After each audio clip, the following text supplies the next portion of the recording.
Raise your hand if you felt this. You have everything you're supposed to have. The job, the apartment, the phone with every app, every shortcut, every convenience that 2 generations before you would have called a miracle. And yet, somewhere underneath all of it, there's this low hum, this quiet, persistent sense that something is wrong, that you're supposed to feel more alive than this. You've Googled it. You've probably watched videos about it. Maybe you've restarted a gym routine 3 times this year trying to scratch whatever itch that is, and nothing fully fixes it. I'm going to tell you exactly why, and I'm going to give you the answer that most content out there, including the stuff you've already watched, is either too comfortable or too commercial to actually say. But first, I need you to understand something about you. That feeling is not a malfunction. That hollow restlessness, that background dissatisfaction, that whisper that you are more than how you're currently living, that is your primal self knocking on the inside of a cage that modern life built around you, one comfort at a time, one convenience at a time, one outsourced decision at a time.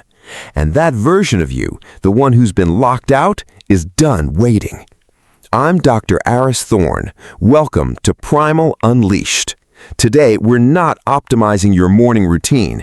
We're not giving you a 5-step checklist. We are having the conversation that the entire convenience economy does not want you to hear, because the moment you hear it, you stop being manageable.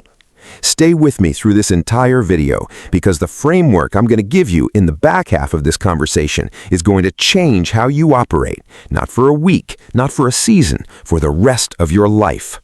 Let's go. Before I get into the solution, I need to show you the exact mechanism of the problem, because most men who feel what I just described think it's personal. They think it's a motivation problem, a discipline problem, maybe even a character flaw. It is none of those things. It is an engineering problem, and it was engineered deliberately. Picture the average man in 2026 and be honest about how much of this is you. He wakes up before his alarm because a smartwatch already predicted his optimal sleep window. He picks up his phone before his feet hit the floor, checking 3 notification stacks, a news summary that an AI already filtered and curated, and a calendar that was auto-scheduled overnight. His breakfast was pre-planned by a nutrition app. His commute is routed by traffic algorithms. His emails, half of them already pre-drafted by an AI assistant. By 9 in the morning, this man has made almost 0 real decisions, and here's the part that should make your stomach drop. He calls this efficiency. Now I want you to stop and sit with this question. Not just hear it, actually let it land. If your environment is making more decisions than you are, who is living your life? Here is the biological truth that nobody in the tech industry wants on the front page. You are carrying a 50,000-year-old operating system. Your nervous system, your dopamine pathways, your hormonal architecture, all of it evolved in a world that demanded everything from you every single day. You had to hunt your food, build your shelter, navigate real danger, solve real problems with real physical consequence. That nervous system was built to be used hard, constantly, with real stakes. And right now, in 2026, that same nervous system is sitting inside a climate-controlled office, scrolling curated content, getting its dopamine drip-fed through notification badges, and wondering why it feels like a blade that hasn't been sharpened in years. This is the biological mismatch, and it is the invisible hand that is quietly strangling modern masculinity. The dopamine system that once fired when you tracked prey for miles, when you solved a problem under life or death pressure, when you built something real from nothing, that system is now being just stimulated enough to keep you compliant, but never enough to make you feel alive.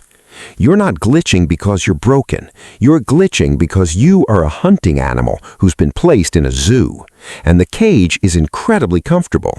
That's precisely what makes it so dangerous. The comfort is the trap, the convenience is the chain, and every algorithm optimized around your behavior, every app, every feed, every recommendation engine is the zookeeper. Now listen, I know what most content does at this point. They'll tell you to do a digital detox weekend. They'll say meditate more, limit screen time, take a walk without your phone. I'm not going to insult your intelligence with that, because this is not a weekend problem. This is a worldview problem, and it requires a worldview solution, which is exactly what we're here to build. Your brain is not hungry for more content. It's not hungry for more information. It's not starving for another productivity framework or a better morning routine. Your brain is hungry for friction, real, earned, consequence-bearing friction. I know how counterintuitive that sounds in a world that spent 2 decades engineering friction out of every experience. One-click purchase, frictionless interface, seamless delivery.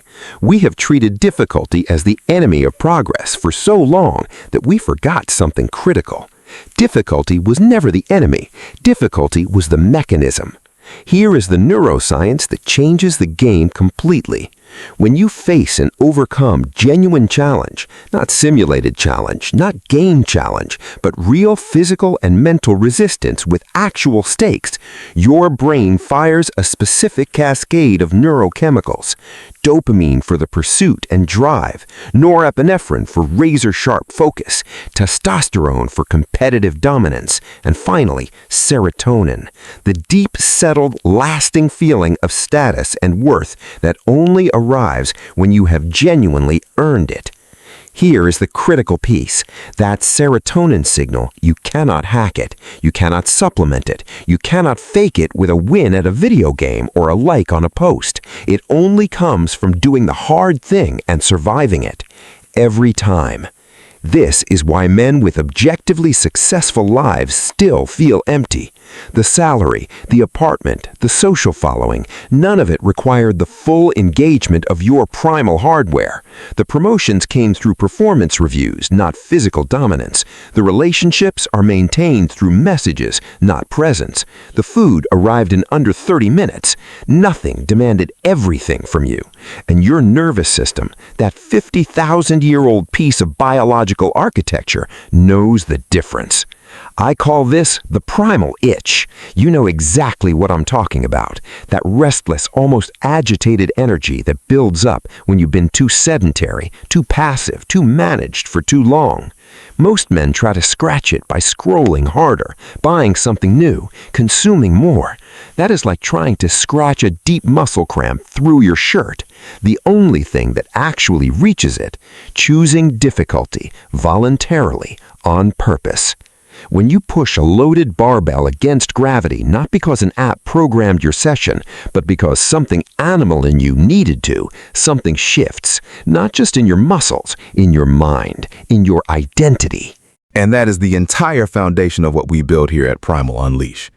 This is the silverback standard. Modern life makes us soft. Primal movement makes us unbreakable. We don't just lift weight. We reclaim our nature, because every rep that burns, every sprint that takes the air from your lungs, every cold morning where you choose to show up when the comfortable version of you says, stay in bed, those are not workouts. Those are declarations. You are telling your nervous system, I am not domesticated. I am not a passive consumer of this life. I am still a man who moves, who hunts, who earns. And your biology rewards that declaration with a quality of confidence that no achievement and no purchase can manufacture. Safety. Permanent, managed, comfortable safety has become the modern man's greatest risk, because a man who has never faced genuine resistance has no real evidence of what he's capable of, and a man with no evidence of his own capability lives in a constant, unnamed fear. The fear that when the first real storm arrives, he will be found out. Controlled struggle is not self-punishment, it is self-proof. Now, let's close the gap between biology and behavior, because understanding the mismatch is one thing. Knowing what to do about it today, that's what makes this conversation worth your time. I want to give you a mental framework you can use right now, not after you finish the video, not when you start a new program, right now. I call it the Agency Audit. Here's how it works. Walk yourself through your average day. Mentally trace it from the moment you wake up to the moment you go to sleep. And for every habit, every system, every routine, ask yourself one question.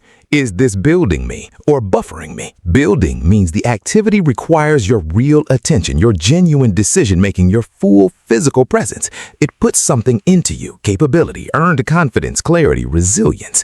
You come out the other side more capable than you went in. Buffering means the activity is a mediator between you and direct experience. It smooths out discomfort. It delivers pre-digested output. It asks nothing real from you in return. You come out the other side having consumed something, but having become nothing more. Now here is where most men get it wrong during this audit, and I need you to be ruthless about this. The buffer is not always obvious. It often looks incredibly productive. The man who listens to 6 productivity podcasts a day but never ships anything, he is buffering himself from the fear of starting. The man who researches the perfect training program for 3 months but never actually trains, he is buffering himself from the discomfort of failure. The man who consumes endless content about confidence and mindset, including potentially viz video, is buffering himself from the awkward, stumbling, real process of actually building it. Information consumption without action is one of the most socially accepted forms of avoidance ever invented. I say that as someone who creates content. This video means nothing without you doing something with it. So here is your framework. 2 categories. Dead weight, the habits and inputs that numb you, manage you, and drain your capacity for hard decisions. And active hunts, the engagement that carry real stakes, demand your full presence, and leave you more capable when they're done. Your goal is not to eliminate all comfort. Your goal is to become the architect of your own reality instead of the consumer of it. This is what I call radical agency. Radical agency means you stop treating life as something that happens to you and start treating it as something you actively construct through deliberate, high-friction choices. The passive man responds. He adapts. He consumes whatever environment is placed around him and calls it his life. The man with radical agency builds. He selects the difficulty. He installs the resistance before life imposes it, because the man who trains in peacetime is the one who performs when everything is on the line. That mental pivot from reactive consumer to proactive architect is the entire game. Every tactic, every protocol, every habit stack is just a tool. The shift in identity is what makes those tools actually work. All right, let's build the actual protocol, not inspiration, architecture. This is what the Silverback Standard looks like lived out in the reality of 2026. 4 pillars, integrated, non-negotiable. The first pillar is analog hours. Every single day, no exceptions, you will carve out 60 minutes with no screen, no input, no digital mediation of any kind. Not passive screen-free time. Active analog time. A walk with no earbuds, a training session with your phone in a bag, not on your wrist, cooking a real meal from scratch, writing in a physical notebook, building or fixing something with your hands. The neuroscience behind this is non-negotiable. When you remove the constant input stream, your default mode network, the region of the brain responsible for self-reflection, long-range planning, and identity consolidation, finally gets to fully activate. Most modern men in 2026 are so perpetually stimulated that this network is barely online. It gets fragments, scraps. Your best thinking, your real clarity, your most important decisions, they don't come while you're scrolling. They come when you are moving through silence. 60 minutes. Every day. This is not optional. It is the foundation. The second pillar is physical mastery sessions. Not workout, not exercise. Mastery sessions. The language is intentional because the intention is the point. A workout is something you fit into your schedule. A mastery session is something you show up to. In a mastery session, you are not simply completing physical movements. You are practicing the discipline of total presence under load. Every set, every rep, every breath fully attended to. No playlist tied behind. No text between sets, no metric tracking app mediating your experience of your own body. Just you, the iron, and the full gravity of what you're doing. When you train this way, the benefits compound far beyond the physical. You are training your nervous system to stay fully engaged with difficulty, to sit inside discomfort without flinching, without checking out, without reaching for distraction, and that capacity transfers. The man who can stay fully present through a brutal training session is the same man who stays composed under professional fire, who stays solid in moments of personal crisis. The gym is not where you build a body. It is where you build a man. The third pillar is the modern tribe. This one is non-negotiable and almost universally underestimated. You cannot sustain this level of intentional living in isolation. I don't care how disciplined your personal vision is. The research on social environment is unambiguous. You rise or fall to the standard of the men immediately around you. If every man in your circle is passive, comfortable, and fully managed by convenience culture, your standards will erode, not dramatically, gradually. You will normalize their ceiling. You will adapt their pace, and one day you will look up and realize you haven't pushed yourself in months. You need a tribe of men who are also choosing difficulty. Who call out your excuses because they respect you too much to validate them. Who are building something in their bodies, in their work, in their character, and who expect the same from you. This tribe does not need to be large. 3 to 5 men who are genuinely committed is more powerful than 1,000 followers online. Find them where the entry requirement is voluntary hardship, the pre-dawn training session nobody else shows up to, the sparring gym, the trail that doesn't have Wi-Fi. The men who consistently choose the hard thing are the men worth knowing. That has never been more rare and never been more valuable than it is right now. The fourth pillar is the integrated daily architecture. This is where the whole system becomes a life. Your morning begins with physical movement before the phone, before coffee, before content, before the information economy demands its first tax on your attention, movement. Even 10 minutes of deliberate, demanding physical engagement. This is not about calories. This is about establishing, at the cellular level, from the first moment of consciousness, that you are a man who acts before he consumes. You then enter your day with full strategic intentionality. Use every tool available, AI, automation, systems, all of it. Use them as weapons you control, not substitutes for your own judgment. The man of the silverback standard does not reject technology. He dominates it. He extracts the utility and maintains complete sovereignty over his decision-making. Your midpoint physical mastery session anchors you back into your body. Whatever cognitive load the morning placed on you, your afternoon session strips all of it down to the primal essentials: gravity, breath, effort, reality. Your evenings are protected analog space. No screens as the primary input. This is where your default mode network runs, where you process the day, where the insights from everything you lived come together into something coherent, something yours.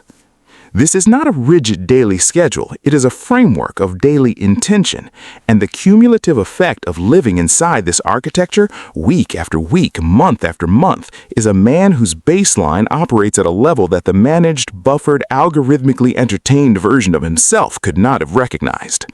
Now let me show you where this all lands.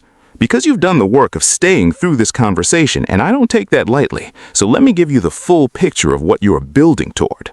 The man who has reclaimed his primal self operates at a frequency that most people around him cannot explain and cannot match.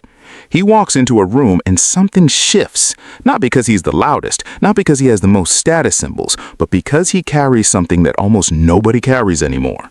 The grounded, settled, completely unperformable confidence of a man who knows exactly what he's made of, because he has tested it, repeatedly, in sessions that ended in genuine failure, in decisions that cost him something real, in mornings where the comfortable version of him said stay, and he went anyway.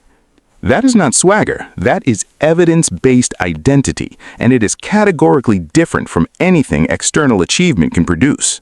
In your professional life, this becomes an unfair advantage. In a world of men who are perpetually distracted, reactive, and dependent on external systems to manage their focus, the man with full presence, clean decision-making under pressure, and the physical confidence that comes from a consistently trained body is not playing the same game as everyone else around him. He is operating on a fundamentally different level. His attention is a scarce resource he controls. His judgment under pressure is sharper. His output is more original because his mind has not been homogenized by the same algorithmic feed as every other person in the room. In your personal relationships, this creates something more valuable than any career outcome: presence. Real, full, undivided presence. The man who has done this work is not performing. He's not seeking validation. He is not half present with one eye on a screen. He is there, fully, genuinely, completely there, in the conversation, in the moment, in the relationship. In a world where most men are physically in the room but mentally inside a screen, that quality of presence is rare enough to be transformative. Your partner feels it. Your children feel it. Everyone who matters feels it. And now, the final truth. This is not a program you complete. This is not a 90-day challenge you do and then return to your old life. This is not a trend. This is a permanent evolution. The man who reclaims his primal self does not go back to the cage.